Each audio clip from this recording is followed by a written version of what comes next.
What compels someone who has had a successful career in the private sector to suddenly leave it for a completely different foray into public service, and more specifically into serving their country? How does a child of immigrants, raised in a small working class city, rise to become the representative of the President of the United States in an important European country? And while we hear about ambassadors all the time, what do we really know about what it's like to be a United States ambassador in a constantly changing and uncertain world? Robert Sherman, Boston lawyer, early volunteer for Barack Obama's first presidential campaign, and later appointee of President Obama to the post of U.S. Ambassador to Portugal, answers these questions and more in the latest episode of Higher Callings. I think one of the things about the job is no matter what you think the job is going to be, it changes immediately. I thought I knew what my priorities were going to Portugal, and then a couple of weeks after I got there, Vladimir Putin invaded Crimea. And you have a situation with Portugal as a founding member of NATO. The issue is going to be, what's NATO's response? I'm Don Frederico, and this is Higher Callings. I am with my friend and former colleague, the United States Ambassador to Portugal during the Obama administration, Robert Sherman. Bob, how are you today? Don, it's a pleasure to be with you, my dear friend. And please, I hope you will continue to refer to me by my first name. I spent 3 years being called nothing but Mr. Ambassador, Your Excellency, or Sir. It's nice to have my name back, particularly with old friends like you. Well, I appreciate that. And I think I already slipped and called you Bob, but you had already given me permission before we started recording. So I really do appreciate that. So I want to talk with you today about the position you held as ambassador. You're now back in the private sector, but you spent a number of years in that role, a very important role for the State Department. And I want to cover those years. I want to begin, though, by talking about your background, sort of your previous commitment to public service to your country, and then how all of that led to your ambassadorship. So how does that sound? Sounds great. All right. Well, why don't we start with your personal background? I know a little bit about it. I know about a little bit about your parents' history, and I think that's important to cover for to lead into the conversation about your own personal commitment to public service and government service. So why don't we start there? Tell me a little bit about your parents.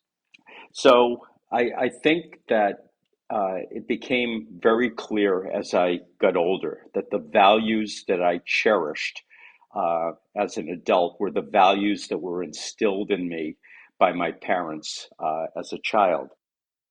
Both of my parents are Ukrainian. My father was born in Kiev. My mother was born in Odessa. This was after the Russian Revolution, so they were Russian. And they Part of were, the Soviet Union. They were yeah, citizens of the Soviet Union, I guess. they were, and Okay.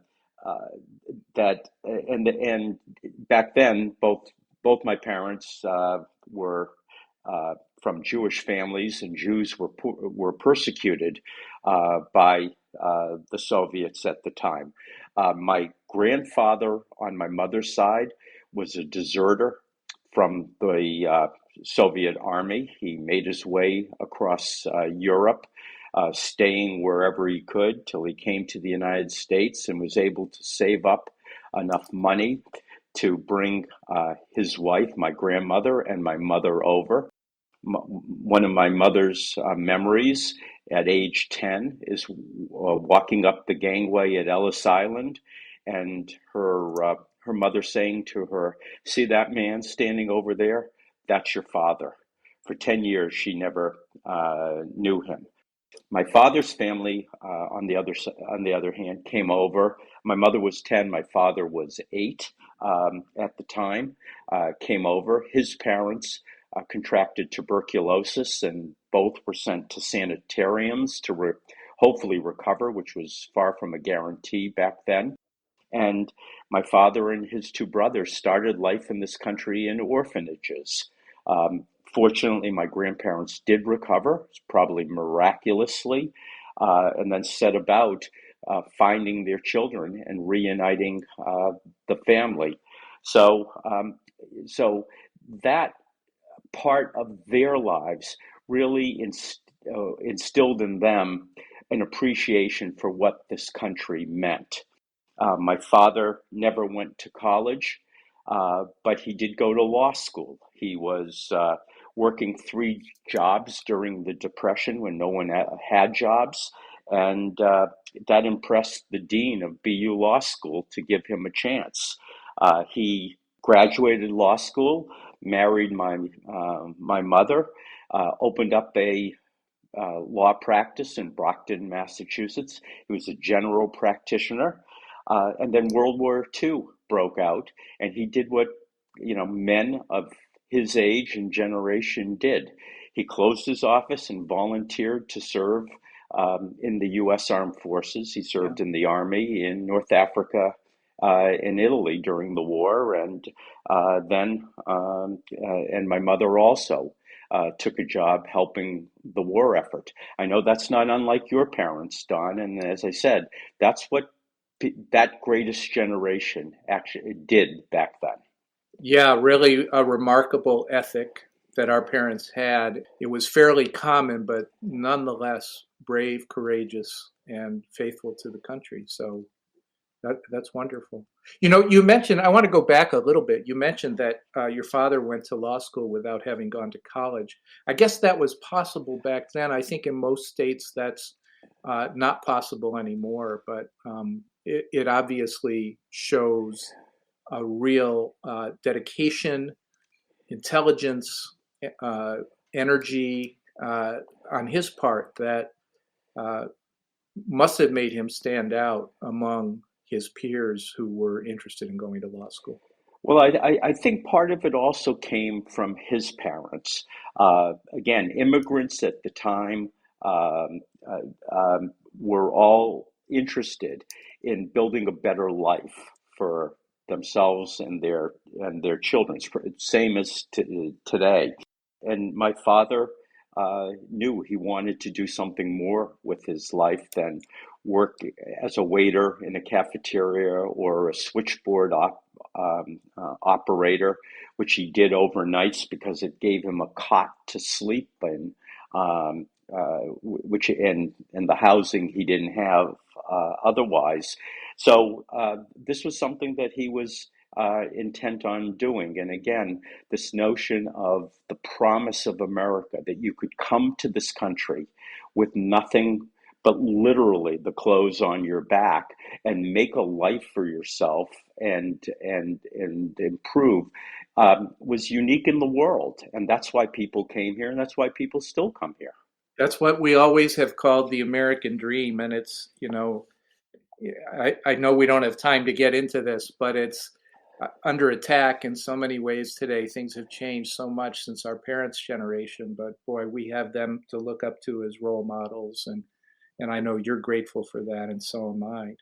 Your father, I know, was quite an influence on you. How did his experience serving his country, serving his local community, and beginning a law practice, how did that influence your own thoughts about what you would do when you were of age?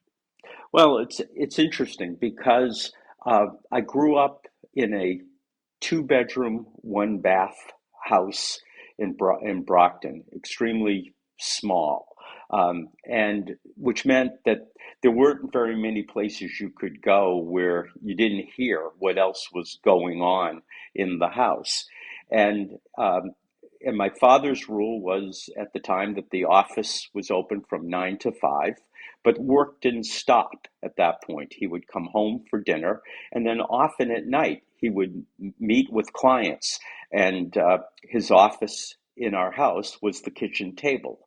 So my mother would put on a pot of coffee, and my father would sit there with a client, and I could overhear as these clients would tell my father about their problems, whatever that problem might be, and listen to him as he gave advice in terms of how to solve the problem that they had. And again, it could be by incorporating a business, or it could be uh, by defending a criminal case. It ran the gamut.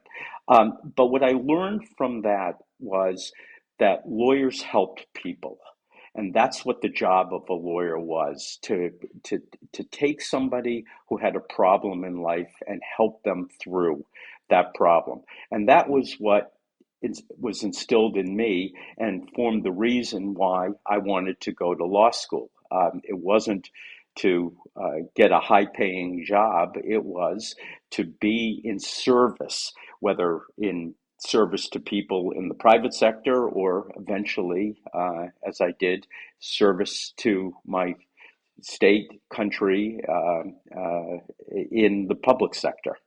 Now, you went to college in my hometown of Rochester, New York. We probably lived near each other for a few years and didn't know each other back then. But um, so, did you know when you went to college that you wanted to be a lawyer? Was that already your plan? I did. I think, again, it was probably unusual for people to really know firmly what they wanted to do. But again, I had my father as a role model for this. I thought it was pretty neat being able to solve problems. Also, the fact that I grew up in a relatively small community of Brockton. If he were trying a case, he would, and I was done with school. Um, uh, I would go over to the courtroom. My mother would bring me to the courtroom, and I'd watch him argue a case or a motion or something like that. So uh, to me, it was kind of pretty neat to see all this happening, and that's something I wanted to do. So yes, I did want to be a lawyer. However, the kind of lawyer I became changed during the course of my career and course of my studies. Right, right. And we're going to get to that. And you do have a very interesting background as a lawyer and ultimately ambassador.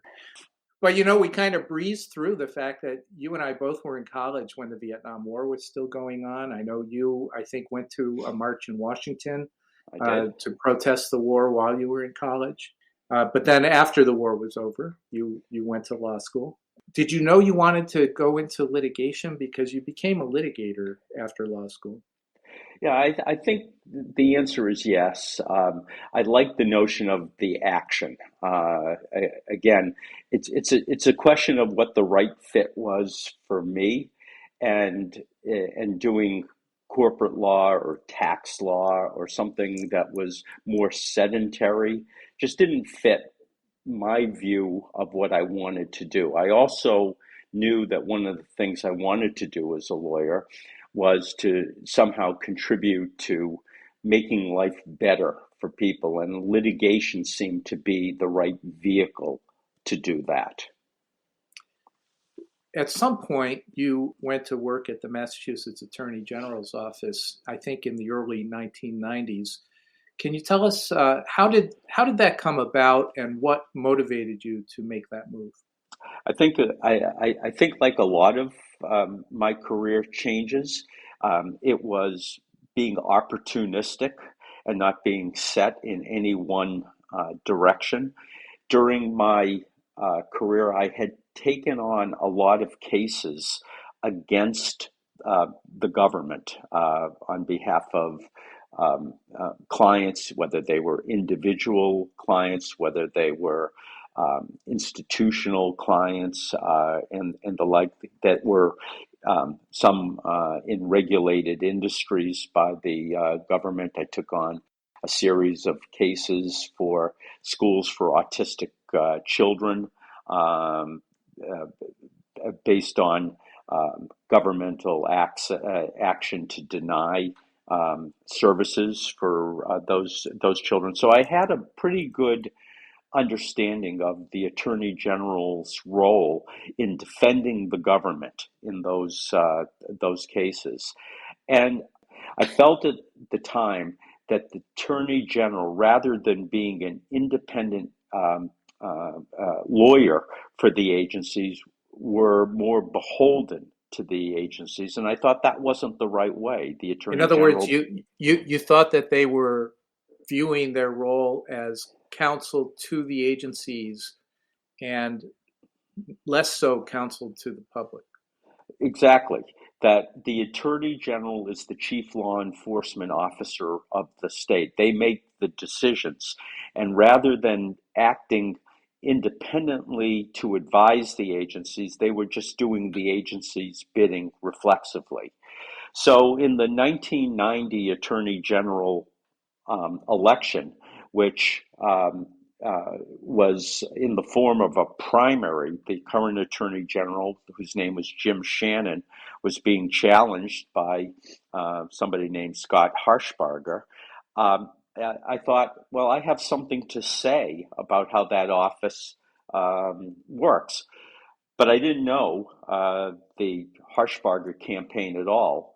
One July day, I sat on my porch and I dictated a memo on reshaping the way the Attorney General's office conducted itself. Those were the days when you actually dictated something. It was before computers. And after the memo was completed, I got the fax number, again, another anachronistic. Yeah, we still see them on people's, even on mine, I think I have my fax number on my Yeah. email address, and I don't know whoever uses those I anymore. don't know. I can't remember the last time I got a fax, but I got the fax number for the Harshbarger campaign. I Yeah. had no idea who to send it to, so I just put to Scott Harshbarger and I faxed it in. Sure enough, about a week later, I got a call from the Harshbarger campaign that said the candidate, who was the then district attorney in Middlesex County, was interested in meeting with me, and would I be willing to meet? Sure. And I went over and I talked to Scott Harshbarger, who said he had the same view of the workings of the office that I did. He ended up winning the primary, winning the general election. And after that, he called me up and offered me a job in the Attorney General's office, which at the time was chief of the torts division. That was a job that didn't interest me. It was defending the Commonwealth against tort claims. It was just not something that I was that interested in. It So I, wasn't going to make you a lawyer for the people. Our current Attorney General has been great at yeah. making it clear from the very beginning the Attorney General is the lawyer for the people. Right. And I think, and again, a vehicle for change, a vehicle to do some good, and that wasn't it. And I politely Right. told Scott at the time that thank you, but no thank you. I wasn't interested. A little while later, I got another call from him, and he offered me the position of chief of consumer protection, and that to me was something where you could make a big difference. I had a large staff. I had a public role. In the media, I had the ability to pick and choose uh, cases. I brought in those days, the Attorney General's office, the Consumer Protection Division, brought affirmative cases on behalf of agencies as well, and that's what I ended up doing for 3 years, and it was a fabulous job. I want to pause there for a minute. It's a great story, and it combines two things. One is obviously you had a vision for the office that was important in your getting that position, and it was important to Attorney General Harshbarger.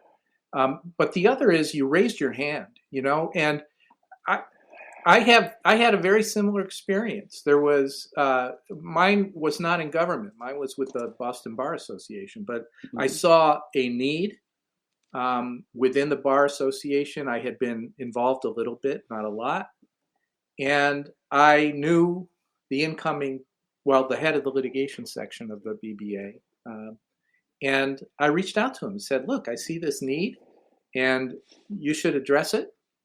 And after a couple of weeks, he got back to me and said, "Yeah, we want you to lead it." So it's very similar to your story. And I think it's really important because people need to understand if they want to make a difference. One way to do that is to raise your hand. If you see a need, if you have a vision, let people know about it. Reach out to the people that are the decision makers and let your views be known. And odds are they're going to come back if they agree with you and ask you to get involved in the change that you're trying to affect. So No, I I think, think that's a great example of that, Bob. and I think you're right. You know, my future boss, President Obama, used to say, "Change comes from those who show up," and it's the same thing that you're saying about raise your hand. Um, that if you sit around and wait for things to come to you, you can wait a long time. But if you want to make a difference, if you want to participate, you have to take that affirmative action, and then good things will come from that. It happened to you, Don. It happened to me as well. I'd like to get to your future boss, now your past boss. I remember when you got involved in that campaign. You got involved earlier than anybody I knew at the very beginning of the Obama campaign. He was still somebody who was largely unknown. He was not favored to win the Democratic nomination in 2008. And I remember you were away in Iowa for long stretches of time. And I'd love to hear you talk a little bit about that experience and what it was that attracted you to the candidate. Well, it's interesting because I think that for those that are interested in getting into politics, too often what people try to do is handicap a winner. And I don't think you can do that. I think it's much more important to get involved in politics for somebody that that you believe in, that you could get behind, than it is to try to think, okay, who's going to win? There are too many factors that go along with that. But once again, I think fortuity smiled upon me. I had been involved in the Massachusetts governor's race before that way in the primary. Because of my background in the Attorney General's office, I had come to know the then Attorney General who was running for governor, Tom Riley. He had become a friend. I had helped him during his two terms as Attorney General. I became the vice chair of his finance team. The chair was a well known political operative by the name of Alan Solomont at the time. And the bottom line was that the campaign was not successful. Riley was the prohibitive favorite. Again, another reason not to try to handicap campaigns. And this relatively unknown upstart by the name of Deval Patrick beat him in the primary and ran a better campaign, quite frankly. So after that election happened, I had gotten to know Alan Solomon. I admired him. He was a longtime Democratic operative. He was very close to Bill Clinton. And he called me up one day and he said, "What are you doing about the 2008 election?" And this was in November of 2006. And I said, "Nothing." And I knew where this was headed. I knew he was going to ask me if I was interested in supporting Hillary Clinton, which I was not at the time. Not that I had much of anything against her. I didn't. I just think there was a lot of Clinton fatigue, that the country was in a different place. And so I said to Alan, "I assume that you're asking me whether I be involved because you're supporting Hillary Clinton. And he said, no, actually, I'm supporting Barack Obama, which took me by surprise because I knew him to be a loyal guy, and I knew him to be a principled person. And I said to him, why? And he gave me a piece of political advice that I haven't forgotten. He said, because every election is about something, and this election is going to be about change. And even though I like Senator Clinton a lot and I'm a big admirer of her, she's not the face of change. Barack Obama is. Right. And he said to me, he said, do you know Barack Obama? No, was my answer. I had seen him speak at the 2004 Democratic Convention, but other than that, I didn't know him at all. And Alan said, "Would you be willing to take a call from him?" And my answer was sure. A week And later, again, he was a senator at the time, he was a but he new was fairly new to the he Senate was a newly elected senator at the time, and a relative unknown. and a relative unknown, uh, who most of the pundits and the conventional wisdom was not ready for prime time. And he hadn't done his time in the Senate. He was there less than 2 years after being a state senator in Illinois. Well, a week later, Senator Obama calls and he said, "I'm going to be in Boston, and I'd like to invite you and your wife to join me for lunch." And I said, sure. And it was just the four of us. It was Senator Obama, my wife Kim, me, and Alan Solomont, who had put this together. And we ate lunch at the UMass Club, and we talked about everything except politics. We talked about policy, how he saw the world. We talked about children and where they get their values from. We talked about the merits of the Red Sox versus the White Sox. But there was no political ask in any of this. And Kim and I walked away from that lunch saying to each other, that is the most impressive political leader we had ever met. Incredibly thoughtful and caring and kind and human, all of the elements that you're looking for. Well, um, right after Thanksgiving, this is right before Thanksgiving, right after Thanksgiving, I got a call that said Senator Obama hasn't decided whether he wants to run for president. He hasn't decided definitively whether he wants to run for president, but he's putting together a small group of people in Chicago in early January that would form the bones of the campaign. Are you interested in coming? And I learned two things from that conversation. I later learned that Senator Obama had made up his mind about running. Michelle Obama hadn't made up her mind about their Okay. running. She still needed to be convinced. Yeah. And the second thing I learned is that's the first test of loyalty. Are you willing to go to Chicago in January? It wasn't in West Palm Beach in January. It was Chicago, where it was bitterly cold. And I went. There were 30 of us in the room at the time from all over the country, and the hierarchy of the campaign: David Plouffe, the campaign manager; David Axelrod, the chief strategist; Joel Benenson, the pollster; and Robert Gibbs, the communications director, were all there. And they laid out what a campaign would look like.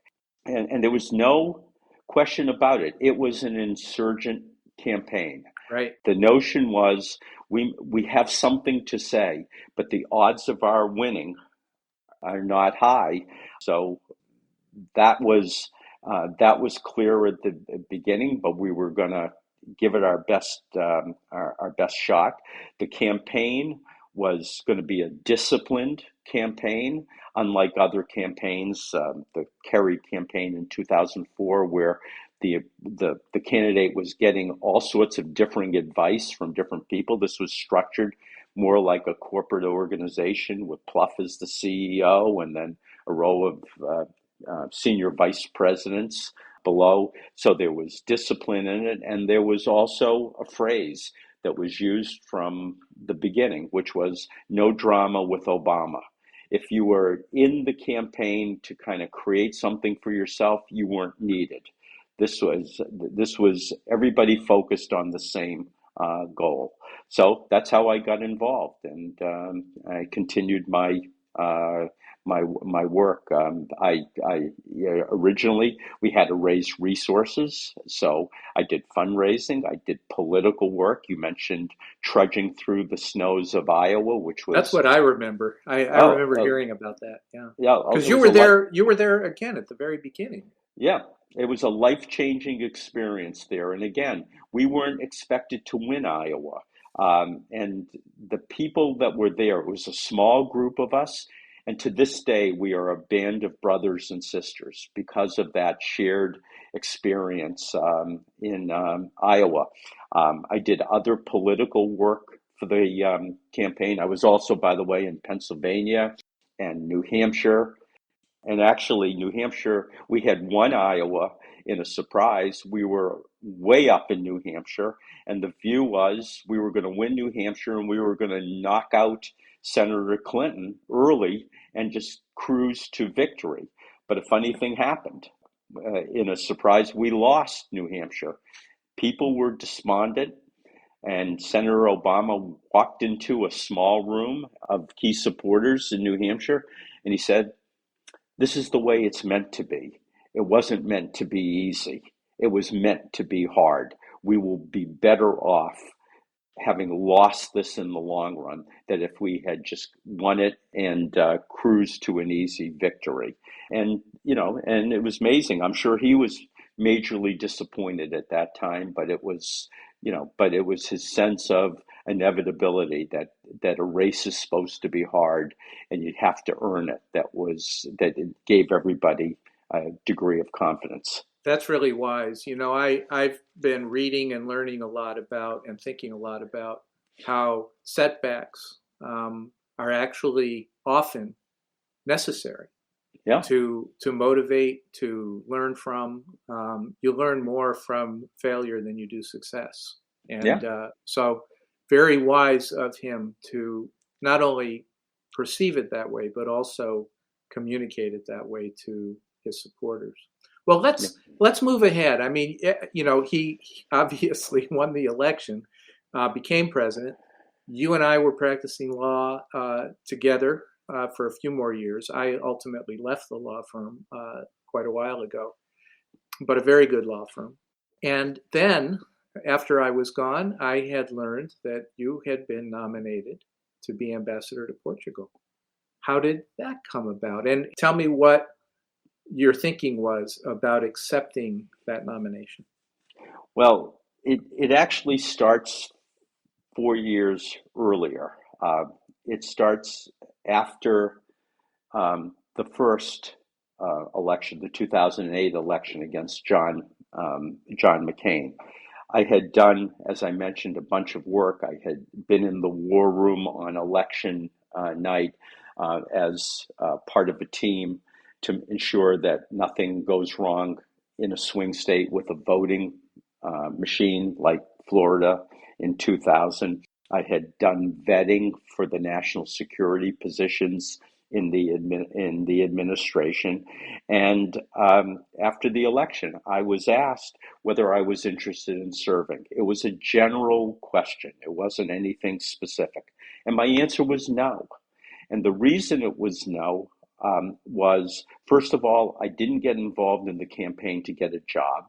Secondly, I had been divorced, and my children lived with me after my divorce. My youngest was still in college at the time, and so this was not the time to be away from her. And third, I was newly married, and my current wife, who I mentioned earlier, Kim, um, ran a business in Boston, and so she was well rooted here. So it wasn't the right time in my life. And I learned a bit of a lesson there too. And that is when you say no, they want you more because you don't have an agenda at the time. So I ended up taking on, in the first Obama term, special projects for the White House. I was at that point, my legal work was doing Foreign Corrupt Practices Act investigations and compliance. I was traveling around the world. I was down.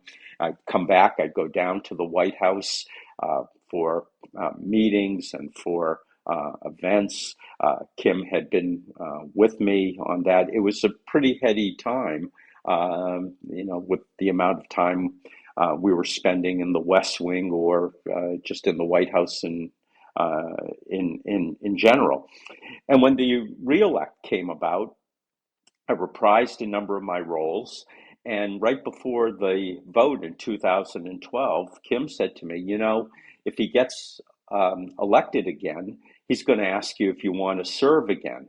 And my answer to her was, and I'm going to say no again. Because again, I didn't do it to get a job. And at that point in my life, my marriage was the most important thing to me. And she was the one that said, not so fast. She said, I've been thinking about it. If they ask you to go to Washington, and what that means would be you'd leave Sunday night or early Monday morning and you wouldn't come back till Friday night or Saturday. She said, you would have a separate life from me, and that's not something I'm interested in. But if they were to ask you to go overseas, and there's a role I could carve out for myself, then I think that if the setting were right, if the post were the right kind of post, that I could make this work, and this would be an opportunity for you and for us that may never come around and probably will never come around again, and we shouldn't overlook it. So that's what happened. A week after the election, I got a call. This time it was to come down to the White House. The question asked was not, are you generally interested? But it was more of a statement. We'd like you to serve. I relayed word for word the conversation with Kim that I had just mentioned. They all knew her because of her involvement in the campaign. And I said to them, well, if going overseas works, that's something that could work for us. If it doesn't, no problem. I'll just continue doing what I've done in the past. And they said, no, that could work. And so that was what put me on the road to being a United States ambassador. So here we are. Let me recap a little bit. You are the son of immigrants in Brockton, Massachusetts. You go to BU Law School. You start working in a small law firm. You spend a few years in an important position in a state attorney general office. You continue working in private practice. You get involved in a presidential campaign. Now, all of a sudden, you're becoming a senior diplomat, the senior diplomat to Portugal. Tell me how you prepared yourself for such a new adventure and challenge. There were a few ways that I prepared, but first and foremost, I can't emphasize enough the importance of my training as a lawyer. When you think about what a lawyer does, a lawyer is trained to analyze a problem, to listen to the opposing views that might exist, and to try to fashion a solution that works for his or her client. In my case, it's the same thing. The difference was my client was the President of the United States, but the skill set is exactly the same. So, what are some of the skills, Bob? Well, I think the most important skill is listening. We, as an ambassador, you get a letter of instructions from the President of the United States. And the letter of instructions begins, you are my personal representative in my case, Portugal. You have the authority to make the decisions on my behalf within the country. And it also goes on to say what your title is, and it's not ambassador, it's chief of mission. That the mission of the United States government in a particular country and the people there, regardless of agency, report to the ambassador. So I think that when you think about what the job really entails, it is really threefold, and the skills that are required fit into this. I used to say I have three jobs. Number one, I was the personal representative of the President of the United States. So, as you say, the senior diplomat in the country. I was empowered to represent the interests of the United States within the government of Portugal, and that became very important, particularly since Portugal is a founding member of NATO, and Strike Force NATO, the naval command and control part of NATO, is located in Lisbon. Uh, but I was also the CEO of an organization. That organization happens to be the embassy, made up of all sorts of divisions. We had political people, economic people, public diplomacy people, communications people, all working for the State Department. They reported to me. We had commercial people whose job was to advance the commercial relationship between U.S. businesses and Portuguese businesses. They were employed by the Department of Commerce. They reported to me. We had the intelligence agencies, more than one, all with three letters. They reported to me. We had military people, again, under the letter of instructions, military personnel, not under the command of a combatant commander like the commander for Iraq or Afghanistan at the time, that were in the country. It reported to the ambassador. Law enforcement people, FBI, DEA, Homeland Security, Secret Service, among others, all reported to me. So, so as the CEO of this organization, you have to bring people together for a common mission. And then the third thing that was I was the mayor of a small town. There were births, there were deaths, there were divorces, there were all sorts of issues. And sometimes I was the cheerleader in chief, sometimes I was the mourner in chief. But within the embassy community, and that extends to the Portuguese members, the American members, their families, and the like. I was the visible presence at that time. So bringing into that was not only the diplomatic skills of listening and problem solving, it was the skills of empathy when somebody was going through a problem. It was the skills of organizational management to be the CEO of that operation. So there's quite an array of skills to be brought to bear in the job that you have as ambassador, chief diplomat, and chief of mission. So it was really your not only your legal training, but even more so your experience as a lawyer that helped you develop those skills and then bring them to bear in the very important position of ambassador. Yes. And Yes. I remember hearing you tell a story um, about one of your first experiences with the military, and it involved a salute. Can you tell that one? Yeah. I'd love for our listeners to hear that. Well, I think the thing that is also a heady experience is that as the as an ambassador in a country, you are the highest ranking official in that country. The only difference is when the Secretary of State or the President is in that country, and that was brought home to me in spades.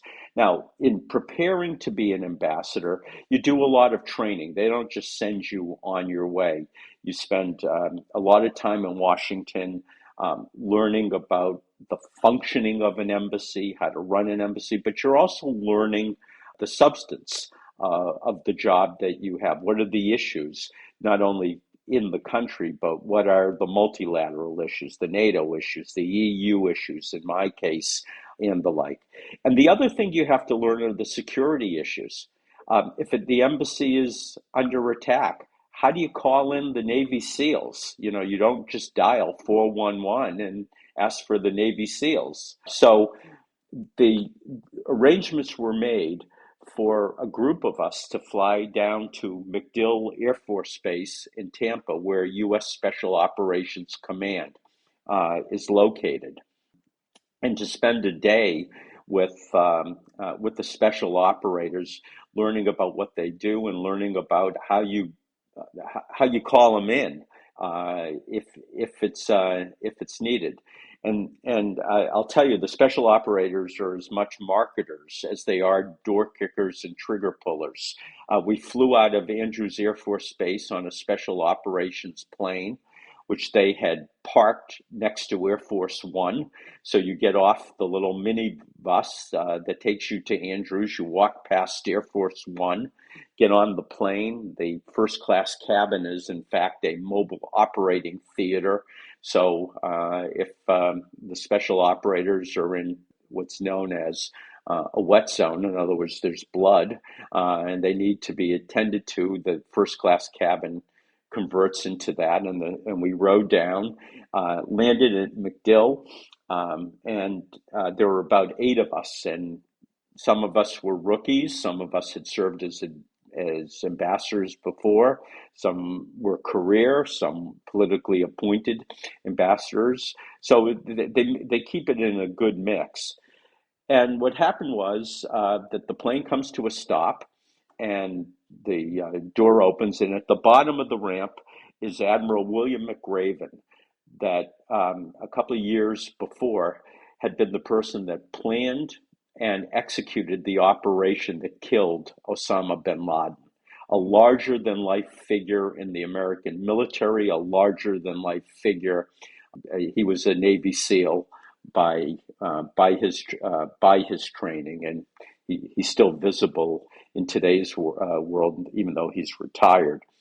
Anyway, I'm probably fourth in line. We start to get off the plane. The first person in line, McRaven introduces himself. The person says, "Nice to meet you, sir." And then we carry on. Once all 8 of us got off the plane, McRaven gathers us around and says, "We got to get something straight right from the start." And he's not being a jerk about it. He's being a teacher. He said, "I am a 4-star Navy admiral." He said, "but when I'm greeting you, you have a 5th star. So you're welcome to call me Admiral, and you're welcome to call me Bill." He said, "but I call you, sir, and not the other way around."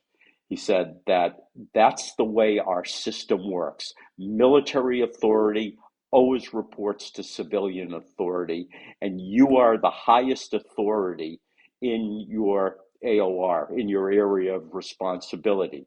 He said that, so there's nothing that the United States Special Operations Command will do there, whether it's a training exercise, a support exercise, or a black op, that you won't know about beforehand and have to approve. That's the way the system is. And that's when I realized I was no longer in Kansas, Dorothy. This was a different this is a different world. Yeah, it truly is.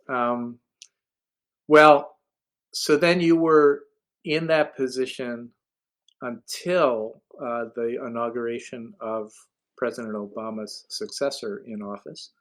Yeah. So that was about 3.5 years. Yep, exactly. Okay. What can you give us just, we've been talking a long time now, so I don't want to get too bogged down, but maybe 2 or 3 examples of some of your more memorable experiences as ambassador to Portugal. Well, I'll give you an array of Okay. experiences. I think one of the things about the job is no matter what you think the job is going to be, it changes immediately. I thought I knew what my priorities were going to Portugal. And then a couple of weeks after I got there, Vladimir Putin invaded Crimea. Yeah. And you have a situation with Portugal as a founding member of NATO. The issue is going to be, what's NATO's response? There wasn't the same appreciation for what Putin was capable of then than there is now. And so you had a divide within NATO.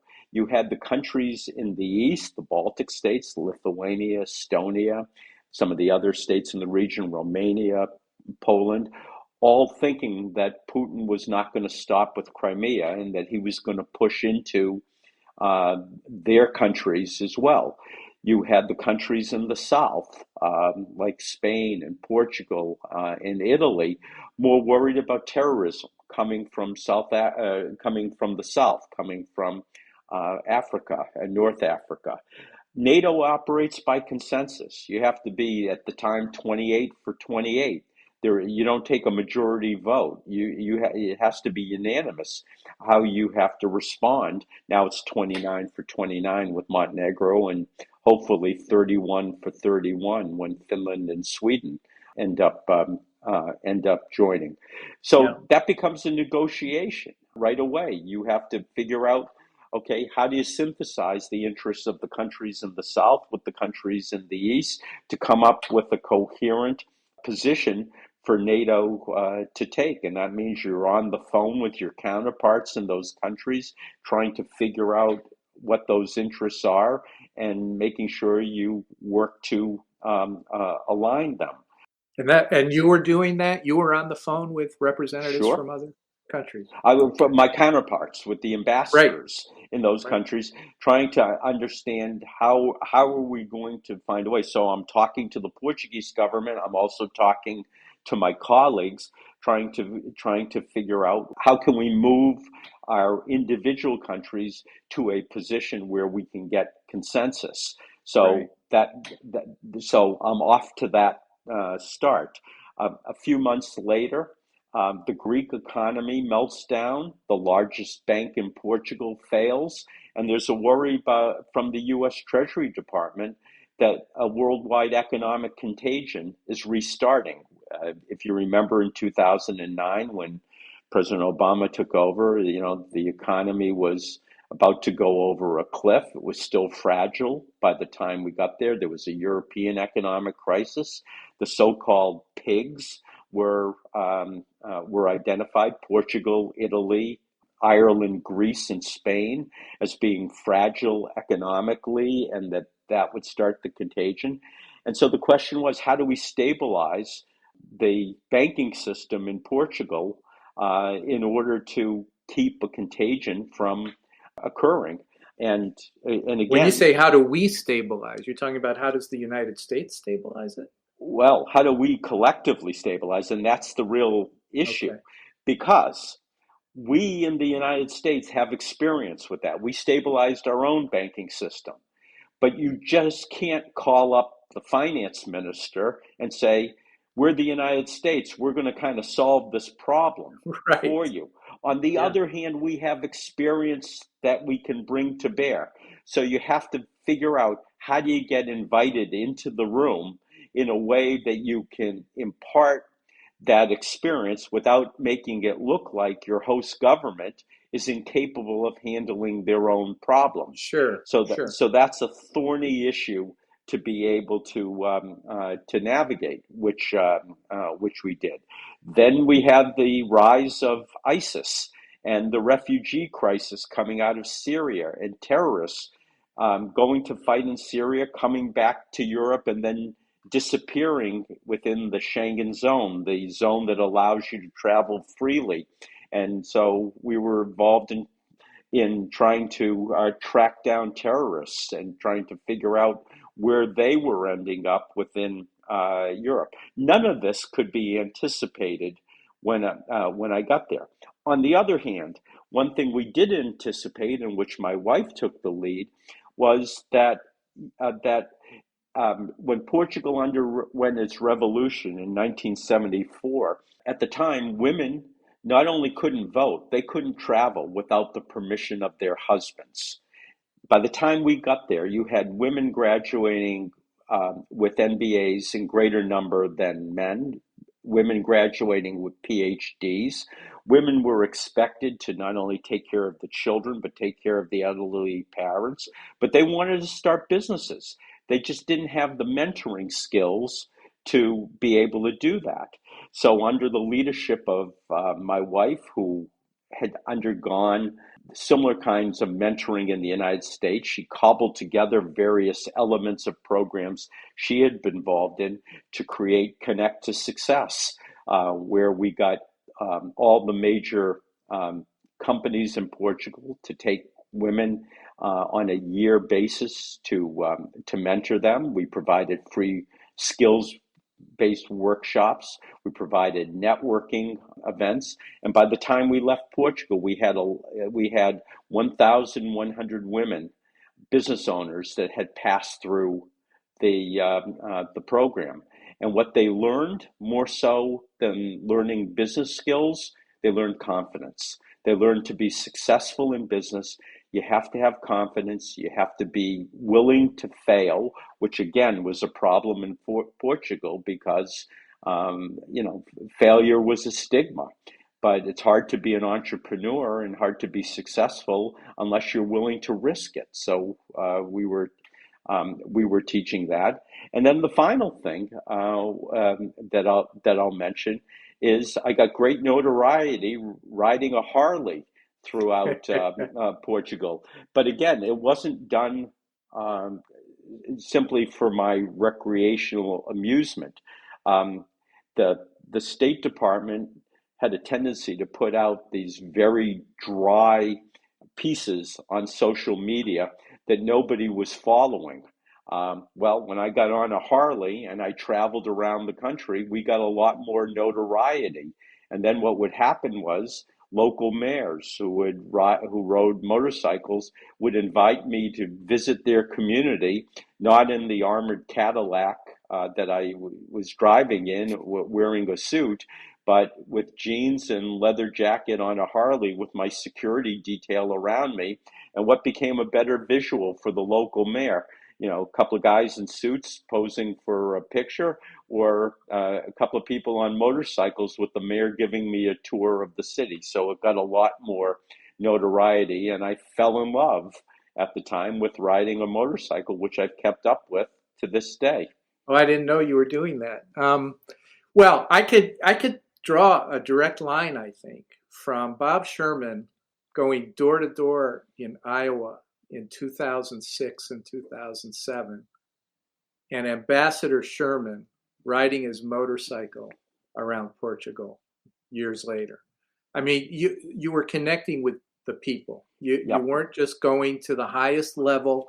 You weren't trying to put yourself in the position where you were being elitist about it, and you just wanted to talk to the most senior, influential people, powerful people. But you were connecting with people at all levels of the community, and I know you, or at least my impression is that you became a very popular ambassador to the Portuguese, and in fact received some recognition at the end of your stay there.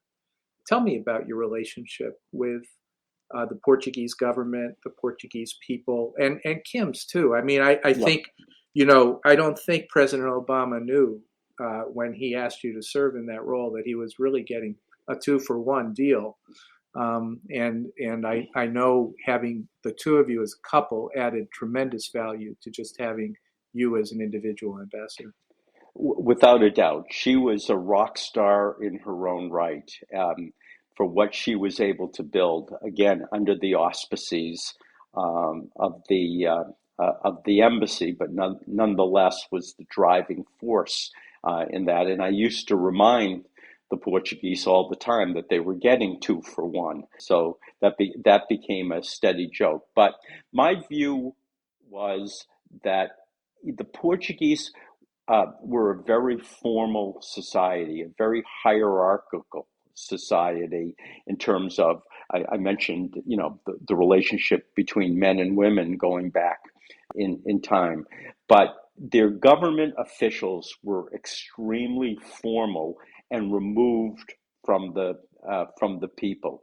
My view was that for a lot of the Portuguese, their view of the United States of America was what their view of me was. So I used to say at the embassy, I'm not the ambassador to Lisbon. I'm the ambassador to Portugal. I want to get out um, of Lisbon as often as I can to really expand my role and to give people that view of the United States. And as much as I could, I tried to interact on a level with the population. And I think that they appreciate. They weren't used to seeing the United States ambassador in in a regular role as they saw me. I went to all sorts of local events that were um, community based and community oriented. I should say one other thing. Every country has a national day. Ours is obviously July 4th, and every country celebrates their national day. The smaller the country, the more definite it was that I was going to that country's national day. If I didn't go to the UK's national day, well, the relationship is fine. I did go. I went to every national day I could, but I made sure the smaller the country, the more meaningful it was that the United States would take the time to honor them on their national day, and that was my physical presence at the event. And I would go, and I wouldn't just drop in and drop out. I would stay. I would talk.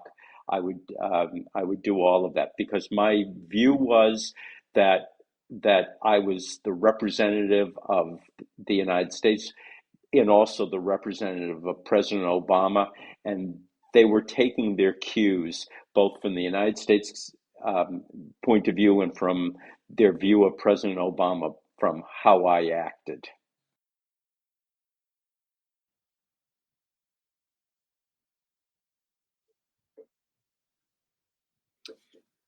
Bob, I want to turn a little bit to um, the aftermath.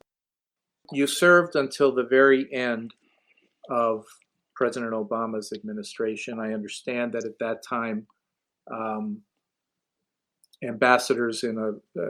ambassadors in a number of countries were asked by the incoming administration or told by the incoming administration they had to leave. Mm-hmm. Is that right? Yes. And so without there being time really to transition to your successor. But so you left at the very end, at the time of the swearing in of his successor. I'm not going to name him. I don't know why. I just don't want to make it about him. Um, so, and then you went back to private law practice, although I think your practice is very different now from what it was. I know you've been active in a number of other things. I know you have continued to be involved in Portugal. I think you're on the board of the Bank of Portugal, is that right? I'm on the board of the bank that failed, Okay. that I mentioned before. What happened was we were able to stabilize the bank. That was in my role as ambassador. Eventually, the bank was put up for sale. The Chinese, the Spanish, the Germans, and the Americans bid for the bank. I was the United States ambassador, so I was promoting the U.S. private equity firm that was looking to take over the bank. They eventually got the deal, and 8 months after I left as ambassador, they called and asked whether I'd be willing to join the board and help in the turnaround. So that gets me back to Portugal once a month, or at least did before the pandemic, and now I've resumed that.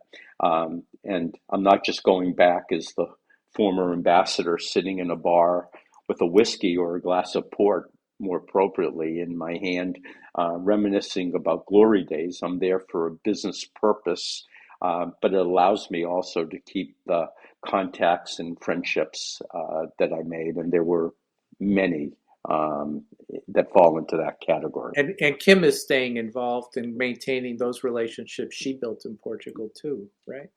As we're recording this, she's in Lisbon. She teaches now at Babson after having sold her company. She teaches an international consulting course. And so, in addition to Portugal. She's involved in a number of other countries, but it just so happens she's brought teams of students to Portugal right now to match with uh, young businesses to help them grow. So an offshoot of Connect to Success. So she's there right now. What are you looking ahead at now? Well, I can tell you, Don, I've got a few more adventures left in me. What they are, I don't know. I can tell you that as I just went through my career, I never would have anticipated any of the steps that I took. I don't know what the future is going to bring, but I do know that I'm not done yet. And we'll just have to do another podcast somewhere down the road so I can truly answer that question. This has been an episode of Higher Callings. Your host is Donald Federico. Music is provided by Fancy Mountain, and our logo was designed by Matt Pedro. The associate producer is Brian Federico. Higher Callings is a production of Federico Media, LLC.